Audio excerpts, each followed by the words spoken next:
Hey guys, welcome everyone. कैसे हैं आप सब? बढ़िया। बढ़िया होंगे ऐसे मैं उम्मीद करता हूँ। आज हम बात करेंगे अकाउंटिंग फॉर हॉस्पिटल्स।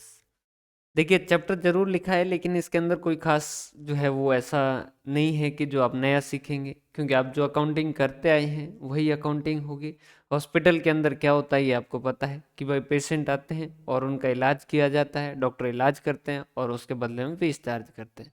तो रेवेन्यू के नाम पे क्या होता है कि भाई पेशेंट से एक तो फीस रिसीव करता है, उसके अलावा जो मेडिसिन वगैरह सेल करते हैं तो उससे कुछ पैसा रिसीव होता है। या फिर कुछ हॉस्पिटल जो है उनके अंदर क्या होती है, इंडोर सर्विस भी होती है, मतलब कि पेशेंट को एडमिट किया जाता है तो उस केस के अंदर उनके जो है पर नाइट को चार्जेज वगैरह लिए जाते हैं। इस तरीके से चलता है।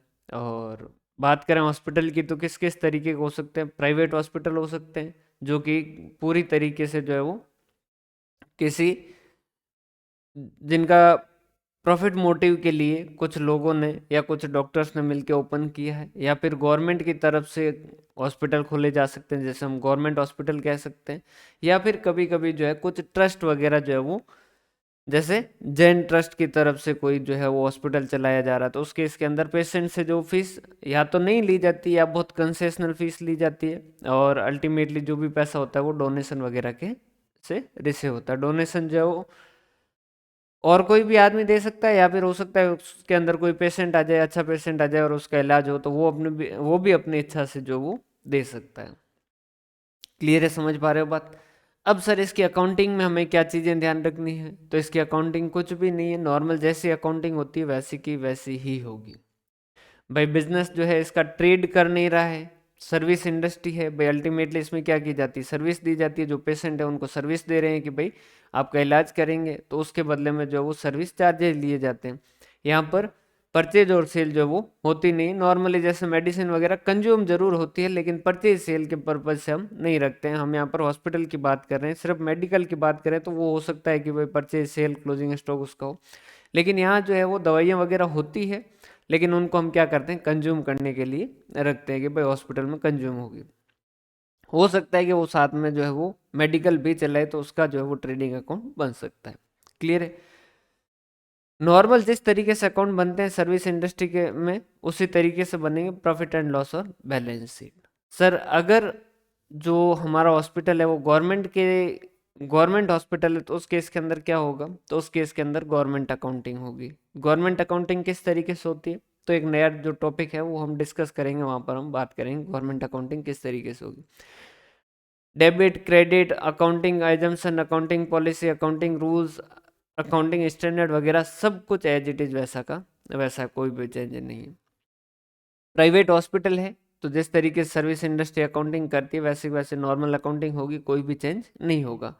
अगर कोई ट्रस्ट के जरिए हॉस्पिटल चलाया जाता है तो उस केस के अंदर ट्रस्ट जो है उस केस के अंदर वो हमारे लिए क्या हो जाता है, नॉन प्रॉफिट ऑर्गेनाइजेशन। मतलब कि ट्रस्ट वगैरह जब चलाते हैं तो वो प्रॉफिट मोटिव से नहीं चलाते हैं, नॉन प्रॉफिट मोटिव से चलाते हैं। और नॉन प्रॉफिट मोटिव से जब चलाएंगे तो वो कैसा होगा? नॉन प्रॉफिट ऑर्गेनाइजेशन एनपीओ जो है उनकी अकाउंटिंग जिस तरीके से होती है वैसी वैसी होगी। सर उनकी अकाउंटिंग कैसी होती है? नाम बदल जाते हैं, बाकी काम वो के वही रहते हैं। जैसे प्रॉफिट एंड लॉस की जगह हम क्या कहते हैं? इनकम और एक्सपेंडिचर। यहाँ पर नॉर्मल बिजनेस में हम कैपिटल कहते हैं, यहाँ पर हम क्या कहते हैं? Capital fund. वहां पर हम क्या कहते हैं? नेट प्रॉफिट कहते हैं। यहाँ पर क्या कहते हैं? Surplus over expenditure. बाकी नॉन प्रॉफिट ऑर्गेनाइजेशन अपने आप में एक अलग चैप्टर जैसे अपन डिस्कस करेंगे। उसके अलावा और कोई चेंज होता है क्या? और कोई भी तरीके का चेंज नहीं होता है सर। बाकी क्या पढ़े? तो ये देखो आपके मन का वहम रहेगा अगर आपने इसको नहीं पढ़ा तो लास्ट के अंदर रहेगा कि यार इस चैप्टर के अंदर कुछ पढ़ा नहीं। इस वजह से मैं आपको बता रहा हूँ। बाकी अकाउंटिंग एज इट इज जो वो नॉर्मल रहती है वही रहेगी। हॉस्पिटल जो है वो उसको हम तीन कैटेगरी में डाल सकते हैं: गवर्नमेंट हॉस्पिटल, चैरिटेबल हॉस्पिटल जो कि किसी ट्रस्ट या सोसाइटी से चलते हैं, या फिर प्राइवेट हॉस्पिटल। क्लियर है? गवर्नमेंट हॉस्पिटल है तो उनकी अकाउंटिंग कैसी होगी? गवर्नमेंट अकाउंटिंग जैसी। और अगर वो ट्रस्ट के जरिए है तो उस केस के अंदर एनपीओ जैसी होगी, अदरवाइज नॉर्मल अकाउंटिंग होगी। अकाउंटिंग किस तरीके से होगी, क्या उसका स्कोप रहेगा, तो ये डिपेंड करेगा हॉस्पिटल की साइज पे। भाई एक छोटा हॉस्पिटल भी हो सकता है जिसके अंदर जो सिर्फ डॉक्टर जो बैठता है देखता है और रवाना कर देता है। इस तरीके का भी हो सकता है कि उसके अंदर क्या हो, एडमिशन वगैरह हो, मतलब कि वहाँ पर क्या किया जाए, एडमिट वगैरह किए जाए पेशेंट, और बड़े लेवल पे भी हो सकता है।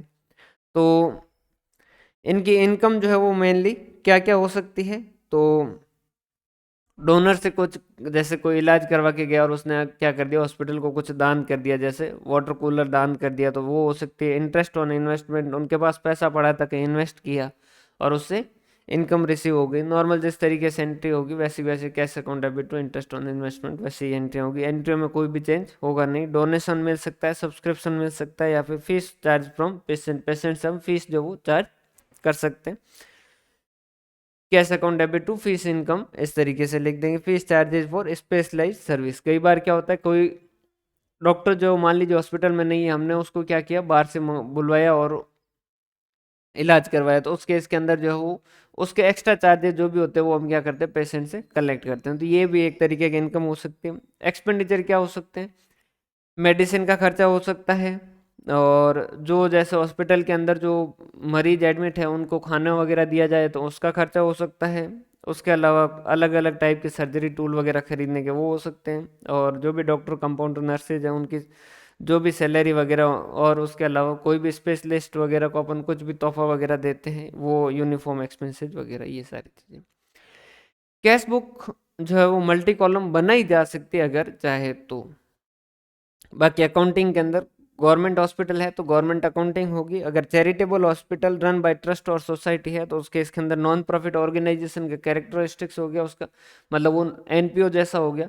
तो इनकम और एक्सपेंडिचर, रिसिप्ट एंड पेमेंट, और ये अकाउंट आपके बनेंगे, और वहाँ पर कैपिटल की जगह कैपिटल फंड वर्ड यूज किया जाएगा। उसके अलावा प्राइवेट हॉस्पिटल है, प्राइवेट हॉस्पिटल के अंदर नॉर्मल अकाउंटिंग होगी, प्रॉफिट और लॉस और आपका बैलेंस शीट वगैरह बनेगी, और कैपिटल अकाउंट होगा। यहाँ पर नॉर्मल है, जैसा कैपिटल होता है वैसा कैपिटल होगा। क्लियर है सर? इसके अलावा और कुछ भी इसके अंदर, बिल्कुल कुछ भी इसके अलावा आपको देखने की जरूरत नहीं है, ये मैं आपसे वादा करता हूँ। ये इतना ही है चैप्टर, इसके अलावा कुछ भी है नहीं। क्योंकि जैसे एनपीओ पढ़ोगे, नॉर्मल अकाउंटिंग वगैरह पढ़ोगे और गवर्नमेंट अकाउंटिंग पढ़ोगे तो ये अपने आप से पूरा हो जाता है। क्लियर है? लेकिन ये है कि अब सिलेबस में दे रखा होता है तो स्टूडेंट के मन में एक कन्फ्यूजन हमेशा रहता है कि सर इसमें से कुछ क्वेश्चन आ गया तो अगर 100 क्वेश्चन इसके बनते ना, तो 90 क्वेश्चन तो आप इस चैप्टर को ना भी पढ़ते ना तो भी कॉमन सेंस से आपके सॉल्व हो जाते हैं। 10 क्वेश्चन जो है वो ये बन सकते हैं कि भाई कब जो है वो एनपीओ जैसा होगा और कब नॉर्मल अकाउंटिंग होगा। बाकी इसके अलावा इस चैप्टर के अंदर कुछ खास है नहीं।